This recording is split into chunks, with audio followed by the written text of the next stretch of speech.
Morning po, mag-alas 9 na po ng umaga. Ayan, nandito kami ni Pure Health sa clinic. Ang dami ng pasyente. Marami ng duck. Ang dami na nangangailangan ng Kailangan kay duck. kay doc kasi mainit po ngayon. Ano? Tawag duck. Ayan. Matagal-tagal pa kami, baka maghapon po kami, no? Kasi Kasi, nakita kang sagit na nilago. kasi sa dami na po ng pasyente nandito. Kailangan po talaga, alas 6 pa lang nandito ka na. So, ayan. Kala ko sasagutin ako sa telepono. Hindi mo na ako nagsagot. Iba pa rin pag pumunta ka dito ng personal para mas ma-check up ka. Hindi yung tatawag ka lang. Medyo nagugutom na ako, Pure. Oo rin eh. Kain muna tayo. Matagal pa naman tayo. Kahit saging yung nilago. Sobrang init po ngayon. Kagabi umulan. Salamat sa Diyos kasi kailangan natin ng ulan. Dahil ang tagal-tagal na po nating tag-araw. Yung init sobra-sobra na po. Kaya blessing po kagabi yung pag-ulan. Ano? Kain muna tayo, Pure. Gutom na ako. Mga. Dapat po 11 ang balik namin. Kaya lang 8 pa lang po ngayon. Ano?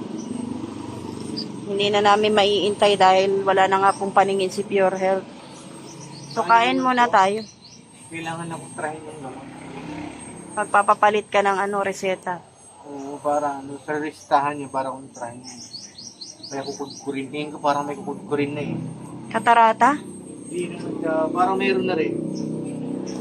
Hindi ko, ang nakita ko doon sa salamin, parang siya nagdugo. May mga dagarata, umalat. Madali ang katarata. Wow, madali sana ang katarata. Langat ko yung kakayurin ng... Parang may dugo siya, namumula. Nangate. Yung muna dito ba kasi baba, makati-kati lang, pero hindi ko siya pinapansin. Natulog ako. Pag-gising, yun na nga, wala na. Hindi lang naglalabo. Tapos nagluluha na po ngayon. Ngayon, wala na talaga siyang maaninag. Kaliwa. Ngayon, Out na. bago pa ako madamay sa wala akong maaninag dahil sa gutom. Kumain na muna tayo. Dalang mo na lang. Gutom na ako. Ganun. Nag-almusal naman ako kaya lang, tinapay lang kasi. Ako kamuting gawin. Kamuti lang.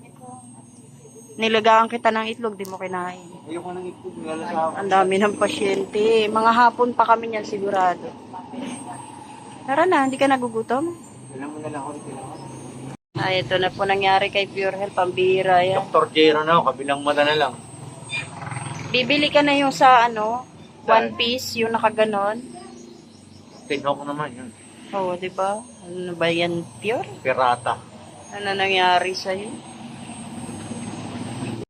Saan na tayo pupunta?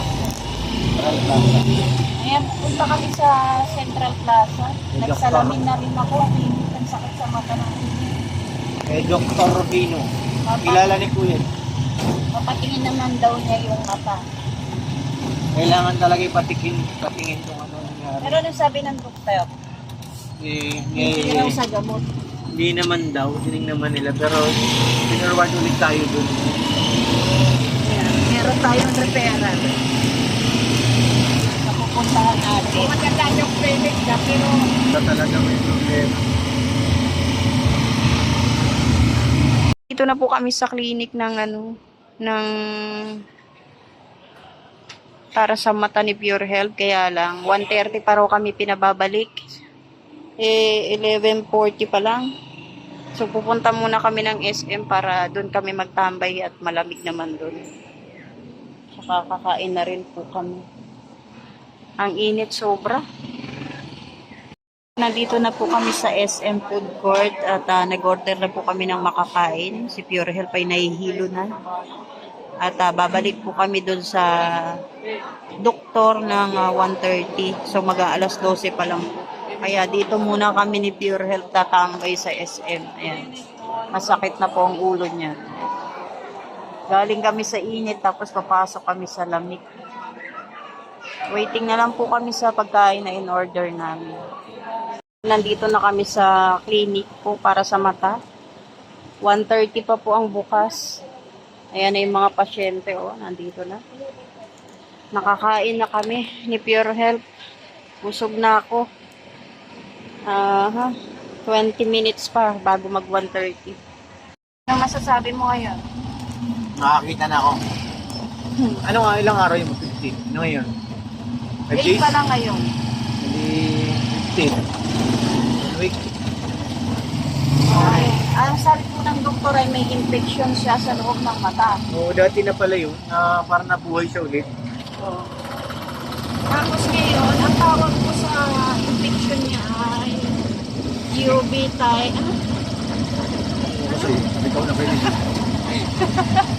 Basta may infection po siya sa loob ng mata. Yun po ang sabi nito. So, babalik po siya, may follow-up check-up siya sa 15. Tapos, binigyan siya ng pamatak sa, sa mata. Ito po. Kasi, hindi naman siya pwedeng uminom ng gamot dahil marami siyang iniinom na gamot. So, ayan. Follow-up ulit tayo sa 15. Tapos, yung sa liver niya sa 11. Kung makakapagpahinga ka na, bawal daw gusutin ng mata pag kumati. Okay na. Pag kumati, Makati talaga.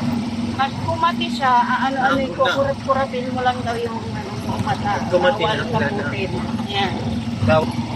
Kaya pauwi na kami, umaambon-ambon. At ang init ng balat mo. Dito kami sa kwarto kasi sobrang init. Ito si Mayoni. Mayoni!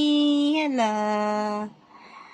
Dito natin siya nilagay kasi malamig. Sobrang init po sa labas. Ano, Mayoni? Okay ka lang? Ha? Dito kasi nakakagapang siya. Ang dami niya na pong kilalat. Ayan, oh. Pati mga gamot ni Pure Health, kinalkal na ni Mayoni. Tinanggal ang takip. So, ito pala yung yung gamot na pinapatak po sa mata ni Pure Health. So, sa isang araw po ay 5 beses po siya ipapatak every 4 hours. Kung halimbawa, nagsimula tayo ng 10, sa susunod, 10, 11, 12, 1, 2, alas 2 ulit ang susunod. Pero 5 beses po sa isang araw at sa loob po ng 1 linggo kailangan po to, no? Tapos may follow-up check-up si Pure Health ng 15. Yung sa mata, dapat daw maaga. So, ito po yung mga gamot ni Pure Health. Hindi po natin dito. Ayan po si Pure Health dito natutulog sa baba. Hindi na naman po siya makatulog kagabi. Ewan ko na yung mata niya, medyo namaga po. Namamaga po yung mata niya, hindi natin makuhunan kasi tulog siya. Lakas ng ni Pure, oh. Meron namang kama. Ayaw niya daw dito sa kama eh. Gusto niya doon sa baba. Sobrang init po kasi ng pakiramdam niya. Ala, kung ano na naman nakuha ni Mayoni. Oh, Mayoni, wag yan. Kay lolo yan. Kay lolo tatay po yan. Oh, hala. Ano-ano na lang ginawa ni Mayoni. Kinalkal na. Ang bihira. Ibalik mo yan, bebe. Oh, ano na naman yan? So, ayun, ang sabi po ng doktor sa kanya ay meron siyang infection sa loob ng mata. Na dati pa, pero nabuhay po ngayon. Ano ba yung tawag dun sa infection na yun? Teka nga hanapin ko. Ito po, oh, hindi ko kasi mabasa eh. Hindi ko rin alam kung paano banggitin. So, ayan sinulat ni doktor. Ayan po, infection po sa loob ng mata. At sobrang kati daw po niyan. At pag kumati daw po ay kailangan lang pong dampi-dampian lang po ng tissue, no? Ala, Mayoni. Akin na bebe.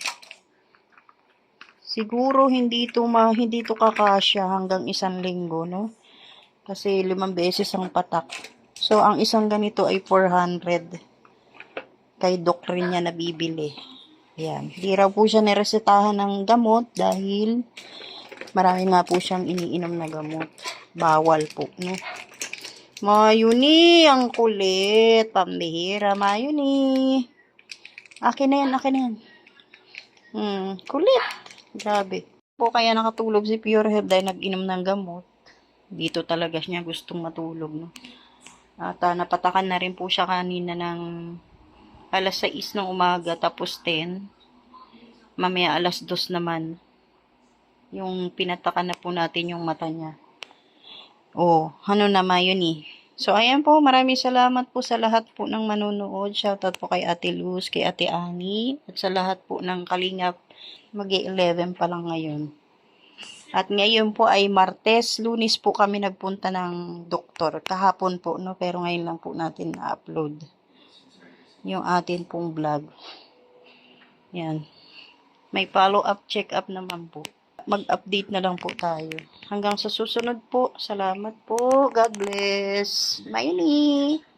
Pagaling na si tatay.